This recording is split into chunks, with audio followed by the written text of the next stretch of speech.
ശ്രീകൃഷ്ണ ജ്യോതിഷാലയത്തേക്ക് ഏവർക്കും സ്വാഗതം. പുതുവർഷ പിറവിയിലേക്ക് പോവുകയാണ്. അതായത് 1201 ആണ്ടിലേക്ക് കടന്നു.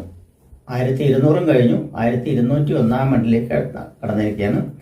അപ്പോൾ പുതുവർഷം പിറക്കുന്നത് 2025 ആഗസ്റ്റ് 17 ഞായറാഴ്ച ദിവസം ഉദയത്തിന് മുമ്പ് 11 നാഴികയ്ക്ക്, അതായത് പുലർച്ചെ 1:55 പുതുവർഷം പിറക്കുന്നത്.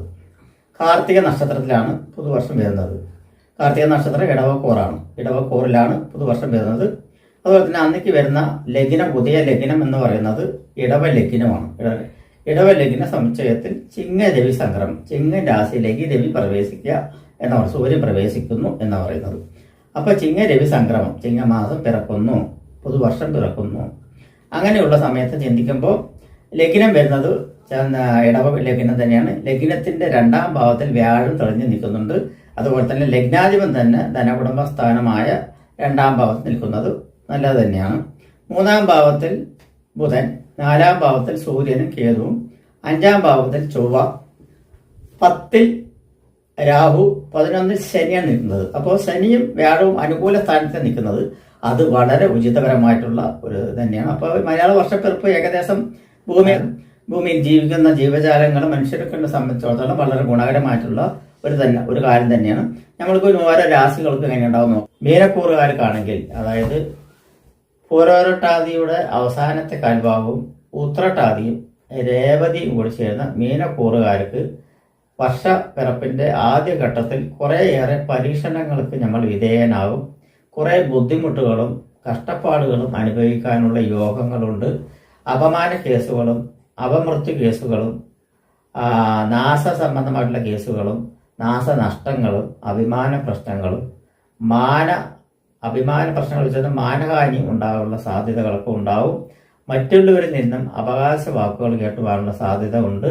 അതൊന്നല്ല, രാഷ്ട്രപ്രാകാരം തന്നെ ചെയ്യണം എന്നാണ് പറയുന്നത്. കടുത്ത പരിഹാരം എന്ന് വെച്ച് പറഞ്ഞാൽ ശാസ്താവെങ്കിൽ നെയ്വിളക്ക്, നീരാഞ്ജനം വഴിപാട്, ശാസ്താഭജനം എന്നിവയും മഹാവിഷ്ണുവിൽ യഥാശക്തി വഴിപാട് ചെയ്യുന്ന പക്ഷം ഇവർക്ക് ദോഷാധിക്യം കുറഞ്ഞു വരുവാനുള്ള സാധ്യതയുണ്ട്. അതേസമയം മദ്യത്തിൽ ദേവസൻ, അതായത് ഈ വർഷത്തിന്റെ പകുതിക്ക് ശേഷം വന്നിട്ട് കുറച്ചൊരു ഉണർവ് വരുവാനുള്ള സാധ്യതയുണ്ട്. എന്നിരുന്നാലും വളരെ സൂക്ഷ്മതയോടുകൂടി കൈവരിക്കേണ്ട ഒരു വർഷം തന്നെയാണ് ഈ ചിങ്ങമാസ പിറവിയിൽ ഇവർക്ക് വരാനുള്ളത്. യഥേഷ്ട സംബന്ധമായിട്ടുള്ള ഒരുപാട് ചാൻസുകൾ വരും. പക്ഷെ ആ ചാൻസിലൊന്നും വിജയിക്കാതെ പോകുന്നവരാണ്. നമ്മൾ ഒരുപാട് കയറ്റങ്ങൾ കയറി ഇറങ്ങേണ്ടി വരും. ആ കയറ്റങ്ങളൊക്കെ കയറാൻ വളരെ ബുദ്ധിമുട്ടുണ്ട്, കിതയ്ക്കേണ്ടി വരും എന്ന് പറയുന്നത്. ക്ഷീണിക്കപ്പെടും, നമ്മൾ അവസാനമാവും എന്ന് പറയുന്നത്. പക്ഷെ എന്നിരുന്നാലും ക്ഷീണിക്കാതെ ഇരുന്നവിടെ നിന്ന് വേണ്ടിയിട്ട് നടന്നുകൊണ്ടിരിക്കണം എന്നാണ് എനിക്ക് പറയാനുള്ളത്. അതായത് ഒട്ടും നമ്മൾ കീഴടങ്ങാതെ പ്രവർത്തിച്ചുകൊണ്ടിരിക്കുകയാണെങ്കിൽ അതുണ്ടാവും. പക്ഷെ അഭിമാന പ്രശ്നങ്ങൾ വരുന്നവിടെ ഒന്നിനും തല കൊടുക്കാതിരിക്കുക, അതിൽ ചെന്ന് ചാടാതിരിക്കുക എന്ന് പറയുന്നത്. അതുപോലെ തന്നെ പോലീസ് കേസ് വഴക്ക് അങ്ങനെയുള്ളതിലൊന്നും പെട്ട് ചാടാതിരിക്കുക. ആജാമ്യം, കൈജാമ്യം, കൈയെഴുത്ത്, അതുപോലെ ഭൂസ്വത്ത് എന്തിലെങ്കിലും വന്നിട്ട് കയറി ഇടപെട്ട് അതിൽ ഇടപെടുക. അതുപോലെ വഴക്ക് കൂടുന്നതിലോ അല്ലെങ്കിൽ അടിപിടി കേസുകളിലോ പോയി ചാടാതിരിക്കുക. ലഹരി വസ്തുക്കൾ, മറ്റുള്ള ലഹരി വസ്തുക്കളെല്ലാം ഈ കൂട്ടുകാരൻ മൂലം വന്ന് ചാടാതിരിക്കുക. അതുപോലെ തന്നെ ലഹരി മരുന്ന് കടത്തലും ഉള്ള ക്രിമിനൽ സംബന്ധമായിട്ടുള്ള ബുദ്ധികളെല്ലാം ഉപേക്ഷിക്കുക എന്നൊക്കെ. ക്രിമിനൽ സംബന്ധമായിട്ടുള്ള ബുദ്ധികൾ ഇഷ്ടമാകാൻ വരുവാനുള്ള സാധ്യതയുണ്ട്. കാരണം സമയം അങ്ങനത്തെയാണ് പോയിക്കൊണ്ടിരിക്കുന്നത്.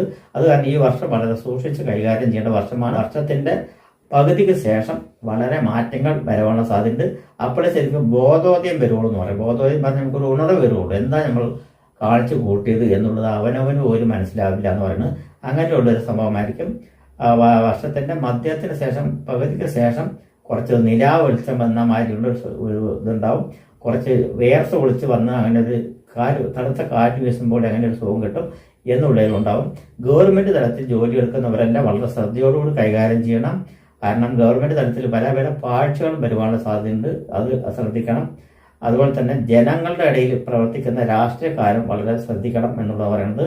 അതുപോലെ തന്നെയാണ് പ്രൊഡ്യൂസർമാരെല്ലാം, സിനിമാ മേഖലയിൽ പ്രവർത്തിക്കുന്ന കായിക മേലെല്ലാം വളരെ ശ്രദ്ധയോടുകൂടിയും അവനവന്റെ ഇമേജിനെ തകർക്കാത്ത ലെവലിൽ പോയിക്കൊണ്ടിരുന്ന രക്ഷപ്പെടാനുള്ള മാർഗങ്ങൾ ഉണ്ടാവും ഈ വർഷത്തിൽ എന്ന് പറയുന്നത്. പൊതുവെ ശ്രദ്ധിച്ച് കൈകാര്യം ചെയ്യുക എന്നാണ് എല്ലാ മേഖലയിലും പെട്ടവർക്ക് പറയാനുള്ളത്. അതുപോലെ വാഹന സംബന്ധമായിട്ടുള്ള മേഖലയിൽ പ്രവർത്തിക്കുന്നതിന് പ്രത്യേകം ശ്രദ്ധിക്കണം. വാഹനം ഓടിക്കുന്നതിനാലും ശരി, വാഹനം റിപ്പയർ ചെയ്യുന്നതിനാലും ശരി, വാഹനം മോടി പിടിപ്പിക്കുന്നതിനും ശരി, ഏത് വാഹനമാകട്ടെ, 2 വീലർ തൊട്ടിട്ട് വലിയ വാഹനം, വിമാനം, ട്രെയിൻ, അങ്ങനെ വേണ്ട ഹൈടെക് സംബന്ധമായിട്ടുള്ള വാഹനങ്ങളായാലും അങ്ങനെയുള്ള ഒരു ശ്രദ്ധ കേന്ദ്രീകരിച്ച് പ്രവർത്തിച്ചു കഴിഞ്ഞാൽ അവനവ ശ്രദ്ധിച്ചാൽ വളരെ ശ്രദ്ധയോടുകൂടി നടക്കാം. അവനവ സൂക്ഷിച്ചാൽ വളരെ ക്ലിയർ ആയിട്ട് നമ്മൾക്ക് മുന്നോട്ട് നയിക്കാൻ പറ്റും എന്നാണ് പറയുന്നത്. നമസ്കാരം.